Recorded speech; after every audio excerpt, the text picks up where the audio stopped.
नमस्कार। सत्य से साक्षात्कार के इस अंक में आपका स्वागत है। इमरजेंसी के बाद हुए पहले चुनाव 1977 में चुनाव हुआ। जनता पार्टी जीत गई, कांग्रेस पार्टी बुरी तरह से हार गई, इंदिरा गांधी अपना भी चुनाव हार गई। लेकिन उसके 3 साल बाद ही इंदिरा गांधी की सत्ता में वापसी हो गई 1980 में। 22 जून 1980 इंदिरा गांधी को हिमाचल प्रदेश के पालमपुर में प्रसिद्ध देवी मंदिर चामुंडा देवी का दर्शन करने जाना था। कार्यक्रम बन गया था, राज्य सरकार को इसकी सूचना दे दी गई थी। राज्य के मुख्यमंत्री सहित पूरा मंत्रिमंडल पालमपुर में कैंप कर रहा था और इस यात्रा का आयोजन या कहें तीर्थ यात्रा का आयोजन इंदिरा गांधी के लिए जो कर रहे थे वो थे अनिल मोहन।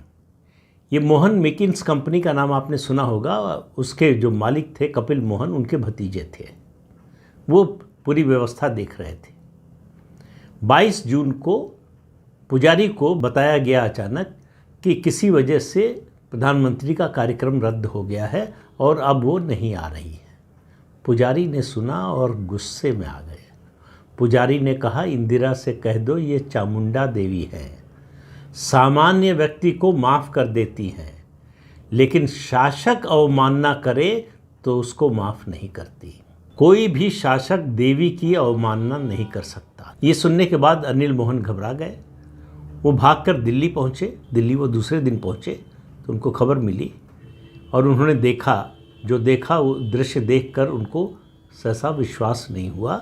इंदिरा गांधी संजय गांधी के पार्थिव शरीर के पास बैठी हुई थी।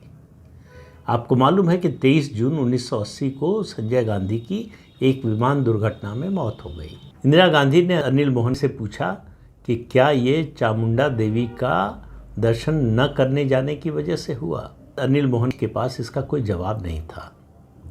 ये कौन बता सकता है कि देवी का श्राप था या कुछ और कारण था। संजय गांधी की अचानक ऐसे मौत कैसे हो गई, इसके बारे में कभी कुछ पता नहीं चला। जो बातें सामने आई उस पर ज़्यादातर लोग विश्वास करने को तैयार नहीं हुए। आज तक वो बात रहस्य ही बनी हुई है। लेकिन उसी साल 1980 में 13 दिसंबर को इंदिरा गांधी पालमपुर गई चामुंडा देवी के मंदिर में। वहाँ दर्शन किया। दर्शन करने के बाद गर्भगृह में गई और वहाँ बैठकर बहुत देर तक रोती रही। मंदिर के पुजारी का कहना था कि वो पूर्णाहुति में जिस तरह से मंत्रोच्चार कर रही थी वो लग रहा था कि बिल्कुल सिद्धस्थ है, उनको कंठस्थ थे मंत्र। लेकिन जो होना था वो हो चुका था। अब वो देवी के श्राप से हुआ या कोई और कारण, ये बात तो कभी कोई जान नहीं सकता। लेकिन इंदिरा गांधी 1980 में सत्ता में वापस लौटने के बाद पूजा पाठ और ज्योतिष में बहुत ज़्यादा विश्वास करने लगी थी। उससे पहले उनका जवाब होता था इस तरह के अंधविश्वास पर वो भरोसा नहीं करती। हालांकि पूरा परिवार, नेहरू गांधी परिवार, ज्योतिष पर भरोसा करता था। मोतीलाल नेहरू ने जवाहरलाल नेहरू की शादी कुंडली देखकर करवाई। कमला नेहरू की कुंडली देखी गई थी और उस कुंडली के हिसाब से जो संतान होगी वो कई पीढ़ियों तक राज करेगी।